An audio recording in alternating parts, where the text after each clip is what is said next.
name's Chris Baker with Baker DMM. This is our video digest newsletter. Topic of today's newsletter is going to be expensive mistake. And before I jump into our discussion, I'll read you some information actually from the article that I want to discuss. And that states that 8 years ago, Robert Simpson, now 99 years old, made a costly error when handling his phone bill online. He paid his carrier $15,000 instead of $150,000.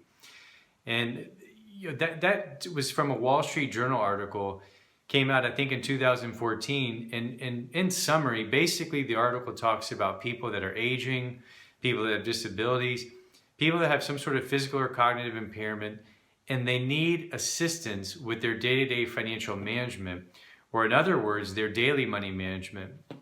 And the article it kind of walks through that process. And in the end, it just says, look, no matter what we do in our lives, whether it's getting help for our home or our physical health, or our financial health, you need to be able to do your research and your due diligence on the people that you're going to hire. So if you're in your community, if you have a business or an individual that can provide daily money management services, that's excellent.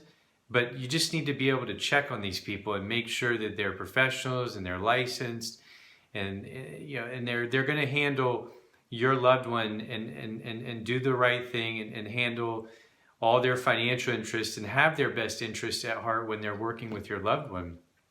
And like this article, it talks about this gentleman who paid his phone company too much, and so there's certain warning signs, and maybe it's missed payments, late payments, payments in the incorrect amount.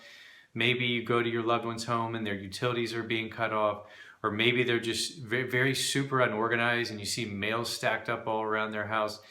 These are warning signs that you know that something is wrong and they're not probably handling their finances or staying on top of their finances as much as they should be. And the biggest thing to keep in mind, the reason why you want someone to help them, if you can't do it, if you're a loved one, family or friend, and you can't do it for them and you want to hire someone, the biggest reason why is to help prevent financial fraud and elder abuse, to prevent these people from losing all of their money or a substantial amount of their money.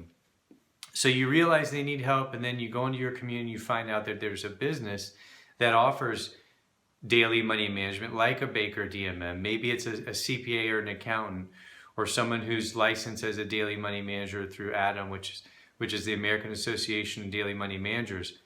Then you can do your research on them and vet them and get client referrals and ask around town and see what kind of presence they have online.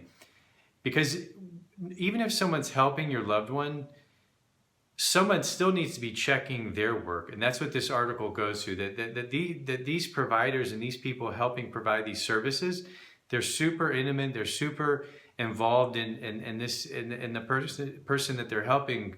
They're super involved in their finances, and they need to be held accountable. And how are they going to do that? Are they providing financial statements?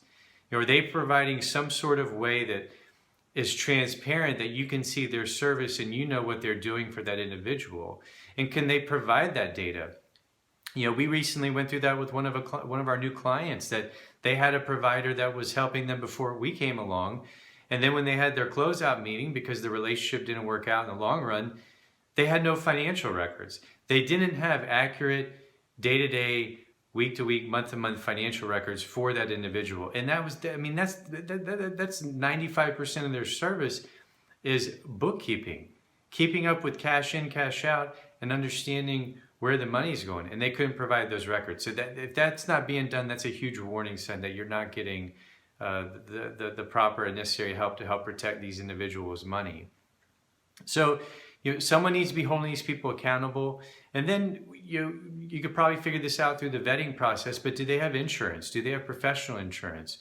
Do they have business insurance, or professional errors and omissions insurance? In certain cases, if they have more than one or two people working at the firm, are they bonded? Do they have certificates of insurance? Are they providing this? Do they have referrals, references?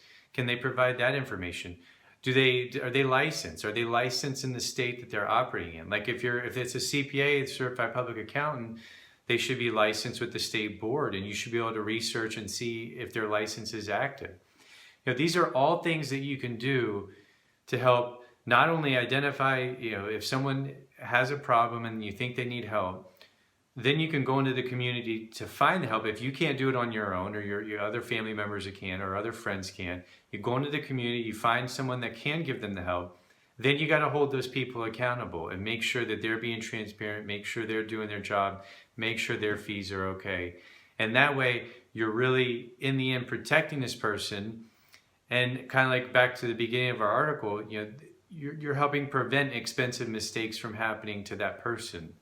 And hopefully, like this gentleman in this article, getting the help to where they don't make a huge mistake like that, like pay the phone company or whoever $15,000 when instead they're really supposed to be paying $150,000.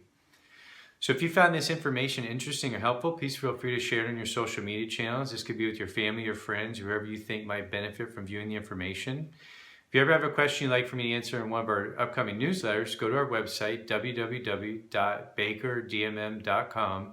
Scroll to the bottom, fill out your information, write a few sentences, and I'll try to answer that in one of our upcoming newsletters. If you ever like to get my help personally directly, quickest and easiest way is to go to our website. At the top of the web page, you'll find our phone number as well as a request an appointment button. And if you'd like to book a direct phone consulting session, scroll to the bottom, click on the PayPal button. With any of these options, I'll be in touch with you in 24 to 48 hours to confirm and schedule our appointment. And until then, I will talk to y'all soon.